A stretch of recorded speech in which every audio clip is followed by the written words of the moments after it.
Chesed. Good day and welcome to Good Conversations. My name is Thompson Smith. We're honored to have with us today Tony Incashola, Director of the Salish Pend Culture Committee, the Department of the Confederated Salish and Kootenai Tribes charged with preserving, protecting, and perpetuating the language and culture of the Salish and Pend people. Mr. Incashola has served as Director of the Culture Committee since 1995, succeeding longtime Director Clarence Woodcock. Before that, he served as an employee of the Culture Committee almost from the time of the committee's establishment in the mid-1970s, much of that time as Assistant Director. In the interest of full disclosure, I should mention for those who don't know that I work for the Culture Committee as a consultant, so I'll be in the unusual position today of interviewing my boss. Welcome, Tony. Thanks for being here. Thank you, Tom. Well, let's start by talking a bit about the origins of the committee. Tell us a little bit about how it started, who was involved, and what were some of the hopes of those who started this work? Well, back in the early 70s, excuse me, there was a need, I think, by some of the elders that at that time were getting old and talked about the importance of the language and the culture, and being worried that it was going to be lost, that it was starting to be lost. And it so happened at that time that Two Eagle was going, Two Eagle River School, and they never had a program, they never had anything that represented any kind of cultural program. So at that time, Joe McDonnell and Lilith Whalett, I think it was, were doing a grant for Two Eagle, and as it turned out, they did the grant and they didn't make the timeline. And while they were doing the grant, they thought about a cultural component on that cultural committee. And so when they redid the grant, they had time to add that into it, and that's how the culture committee got started, and it was administrated by the Two Eagle River School. And so this funding was gotten, there were a few people that were hired by the committee, and what did you do? How did everything start? Well, nobody really knew. At that time, there was nothing to pattern the culture committee of, and we were given this small grant that at that time, Johnny Arley was the director, and he was given a small grant, and they didn't know what to do. So the best thing to do, as we usually do in everything, is call in the elders and ask them.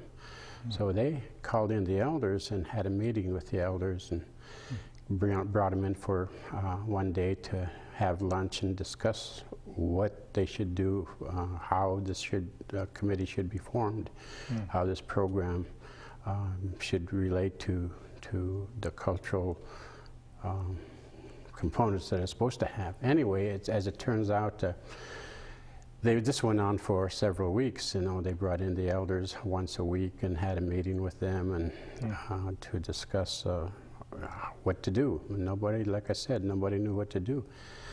Then finally one day, as they broke for lunch, and they were sitting there, and as we all know, that elders like to visit and like to talk. And so during the lunch break, they were talking and they were telling stories. One would tell a story, and then the next one would tell a story, and it dawned on the staff then that this is the way to do it. So they just they put out their little JVC recorders and let them go. And this is the beginning. This is how the Culture Committee got its start. And what they were telling were old stories, coyote stories, historical stories. I mean, this was in a tribal cultural way, an act of great sharing and trust, wasn't it? Right. Right, and that's the way you know, the older people were. You know, you get together, someone would tell a story, and naturally someone wanted to tell a better story, and it shifted from different things. Depends on who told the story first. It would shift from history to coyote stories, or And once in a while, Fortunately, you started in the winter. right. Once in a while, we would somebody would throw in a question and kind of guide some of the conversation in that direction. And we were very fortunate at that time to have a handful of those very, very knowledgeable elders in the language and the culture. And all of this, almost all of it, was recorded in the Salish language, wasn't it? Yes.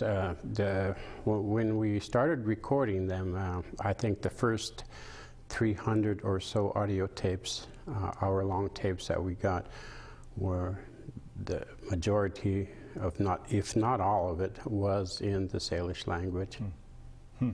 And the people interviewing them obviously were younger fluent speakers. Johnny, yourself, Clarence, people like that, right? Right. A lot of the people that, we were those that grew up around the language. Those of us that were raised traditionally, were very fortunate at that time to be part of this process, and so we were able to communicate very well with the fluent speakers. And in the early years, those staff members, I mentioned you and Clarence and Johnny, also Dolly Linsbiegler? Yes, there was, I think, it's kind of hard to go back then, but I think Dolly, Octave Finley, Mike Pierre Sr., who else was that? Gosh, it's been so long. Those, I think, were the core group. Dolly was, were the core group of the with the staff, but the elders were considered staff also. Yeah, it's interesting to me. I mean, I think that I'm just thinking that most of the people who are doing the interviewing were born between about, say, 1940 and 1950, but were raised in more traditional families, so they still knew the Salish language, were fluent in the Salish language. Right. I think, yeah, from the late 30s on up to that time period, it's probably the last group of people that were born and raised traditionally with the language. With Salish as your first language? Right. Because at that time, back then, there was many people that still spoke the language on a regular basis. And yourself, you grew up with Salish as a first language. Can you explain your upbringing, your childhood that way?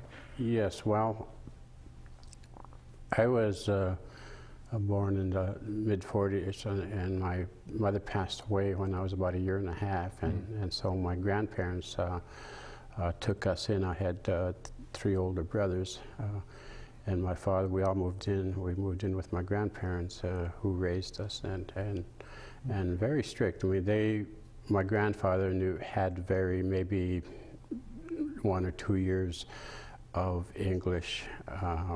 My grandmother didn't have any at all. So the Salish language was the main language at our house. And although it was important that we maintained our language and our culture, it was also important that to my grandparents that we learned the English language also. So during those school day years, we went to school and learned the English. But as soon as we got home, we weren't allowed to speak English at all. And it wasn't, I mean, it was also about, to some degree, living the traditional way of life as well. Your grandparents, from the stories you've told me before, I understand you would go out to the river and for hunting in the fall and berry picking in the summertime, things like that. Is that right? Right. It's a way of life. I mean, it's something that a way of survival, I guess. So it's something that they've done for all of their lives was to gather bitterroot, all the different berries, different foods, and to hunt in the fall. That was all part of living, part of their life system. So I became part of that and grew up in that and was able to understand the importance of the different things that they did and how they passed that down to me. And your grandparents who raised you, Palasi Incashola and Agnes Woodcock Incashola, they were the generation of elders who started the culture committee. The other elders at the culture committee as well were kind of in that same generation, weren't they? Yes, I think so. I think that was, we were very fortunate, I think, to have them elder like that. And I think at that time there was also the older, my grandmother's younger brothers, Joe Woodcock and Pete Woodcock, and then there was Mitch Small Salmon, Louise Vandenberg, Agnes Vandenberg, and one of our main sources was naturally Pete Beaverhead, who was very, very knowledgeable in many different things. And so those elders, you know, at that time, Louise McDonald, Christine Woodcock, Joe Inez, were a big part of the beginning of the Culture Committee. Those were the ones that gave us the stories and guided us through the earlier times of the Culture Committee. From working at the Culture Committee, I'm aware that Pete ended up passing away later in 1975, which in a way really underscored the urgency of this work, didn't it? Right. We only had him for about 8 months, and it almost seems like he knew the urgency of it, so he gave us as much. But at the beginning of the program, we had to earn the trust of the elders. They wanted to know exactly what we were going to do with the information, how we were going to handle the information. They wanted it to be public. They wanted the Culture Committee to they wanted us to make sure that the Culture Committee took care of it in a proper manner and put only what was important to them that needed to be out in the general public.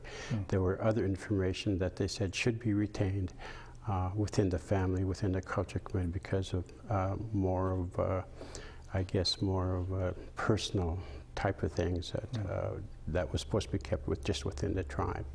So after we gained their trust and understanding this is how they wanted it done, that's when it was like opening the floodgates, and all that information started coming to us.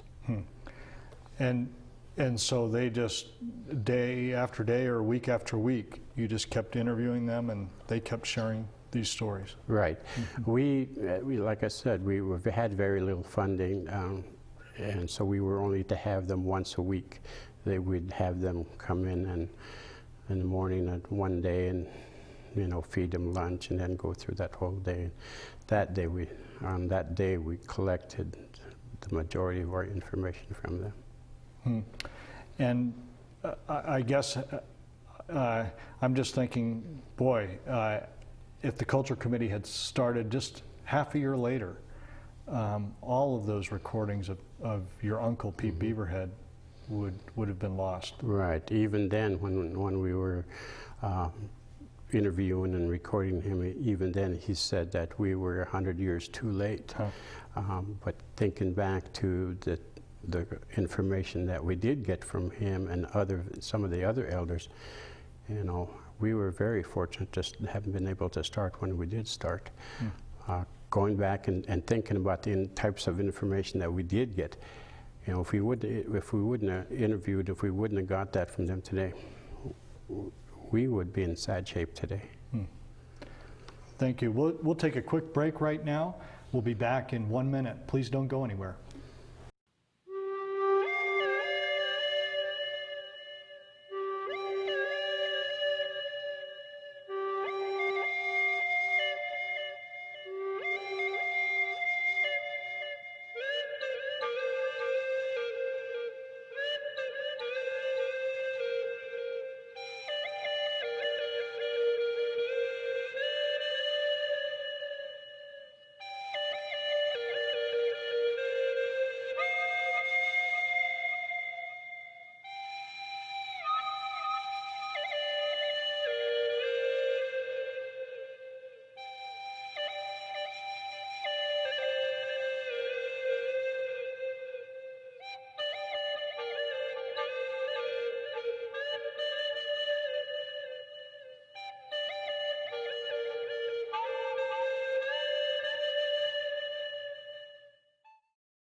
Hi, and welcome back. We're talking again with Tony Incashola, Director of the Salish Pend Culture Committee. And Tony's been telling us a little bit about the origins of the Culture Committee in the mid-70s and the hopes of the elders at that time. And Tony, it really seems that the elders had a fierce dedication to doing this work. What exactly was driving them? What were their hopes? Well, I think their hope was the survival, I guess, of the tribes, of who they are, the tribes of the Salish and Pend people. The survival depends on how well our language and our culture stays alive, because our values and everything that we do comes from our culture. And that was one of the things that they were so adamant about, that we lose our language, we lose our culture, then we become like anyone else, that we're no different than anyone else. So it was very important to them that we maintained our identity through our culture and through our language. And so I think that was the big drive behind that, because they seen many of those starting to fade and to disappear as more and more of our people started blending into the dominant society and not maintaining their language and their culture.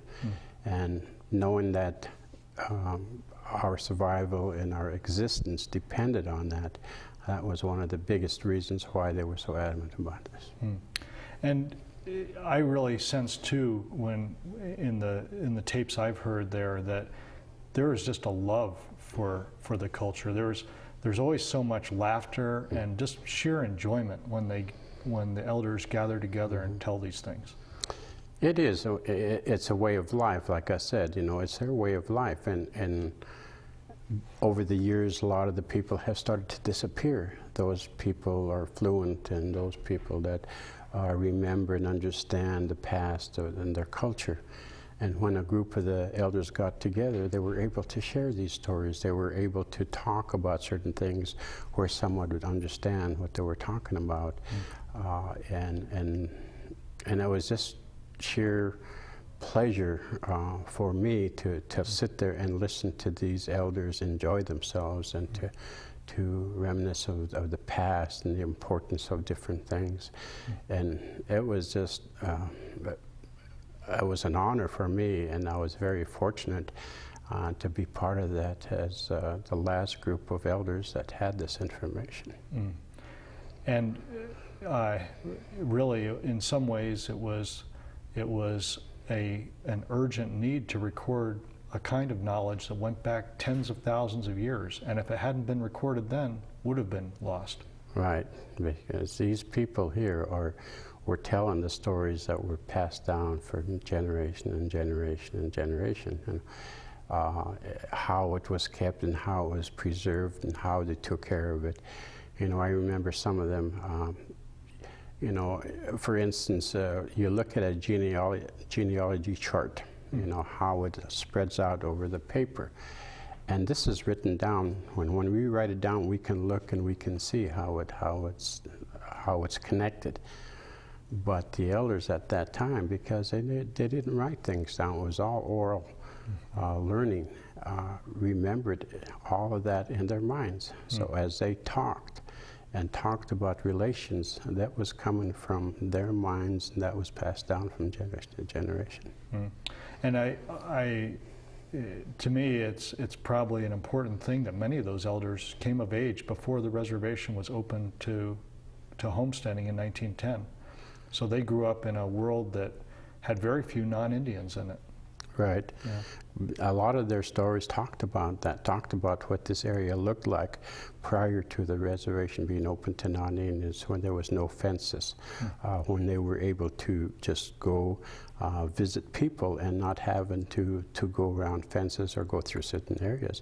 They could just cut across the field and be able to go visit. I remember Joe Woodcock talking about one when he said, I used to go visit the Quiquisues, and he would say, he just trot out there, He didn't have a car, he didn't ride a horse. A lot of times he would run, he'd go at a slow trot, and he showed us, to where areas he would run through. And that wasn't through roads or anything.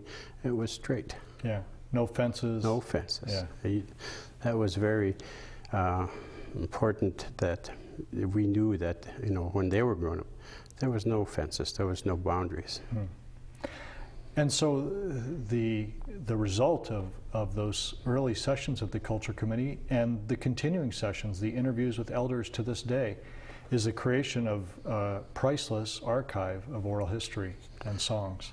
Right, and I don't know where we're going to get any more, and today I think it's still very important that we continue to interview and to continue to look for those elders that we have today that still remember the stories that were passed on to them. Well, over time, the Culture Committee grew from that small beginning of a few tables at the community center with a few tape recorders and a few pads of paper into a full-fledged tribal department. And can you describe that evolution?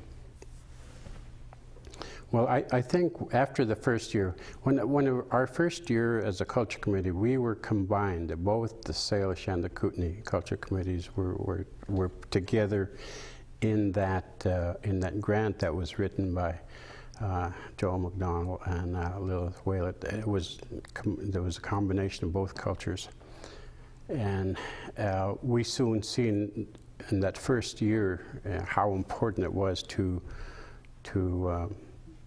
gather this information, but also we quickly learned that the Kootenai and the Salish Pend were two complete different cultures, and that it would not work trying to combine the two different cultures. So after the grant was over and the council realized the importance of the work that was being done and a lot of the sensitive information that might be lost through grants, that they decided then to try to fund the programs with tribal dollars. That way, everything that is being done, gathered by the culture committees, would remain with the Confederated Salish and Kootenai tribes. As we all know, some grants have some strings attached to it that they were afraid would be lost to the general public. So that's how we became funded by the tribes. And today, or over time, say through the 80s and 90s, what areas of work did the Culture Committee begin kind of taking on? Well, the demand over the years has been tremendous in many different areas. The demand for the information that were given to the culture committees by the elders. But with that information, we're trying to fulfill the dreams of those elders that we started out with, and that is to take this information that they gave to us and make sure that we filter it through the elders that we do have and continue what they asked us to do and put this information out for the general public, mostly for the schools. This was their aim. Their goal is to get it into the school system, because the schools had no information in the school system that was told by the tribes, Indian people themselves. So this is we're gathering that information. We're trying to sort through it and make sure that the elders that we have today view and we go through them first before any of this is put out there. And there have been quite a few books the Culture Committee's put out over the years. Yes. We have just a few minutes left, but just to give, and we'll have to have another half hour sometime soon, but to give viewers just a sense of the different areas of work the Culture Committee does. There's also Salish language. Right. And Shirley Trahan's a language specialist. Before her, it was Lucy Vanderberg. What's the nature of that work in a nutshell? Well, the language has grown into different areas today, as we know, but we're still working on maintaining and trying to keep the language as whole as possible. But now we have several other teachers out there that are coming in and helping preserve the language.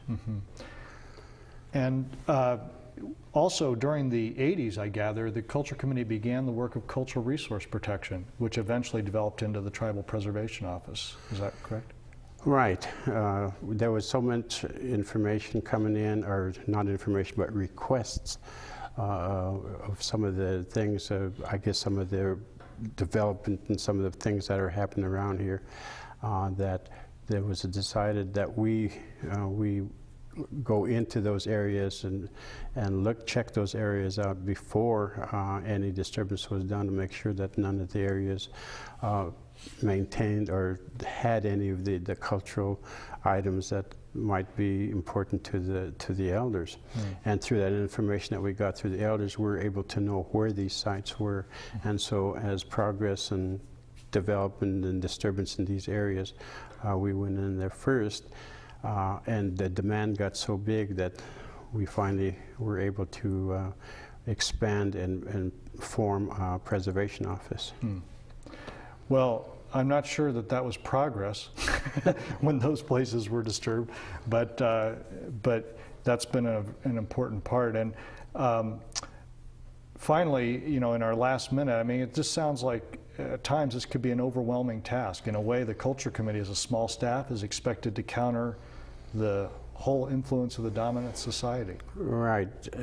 Like I said, you know, we have expanded. We work with the National Forest, we work with BLM, we work with state and federal agencies in many different areas. Plus, we're trying to continue to do what we set out to do, and that is to work on the history projects that our elders want to do. So there's a lot of things going on with very little staff that we're trying to accomplish.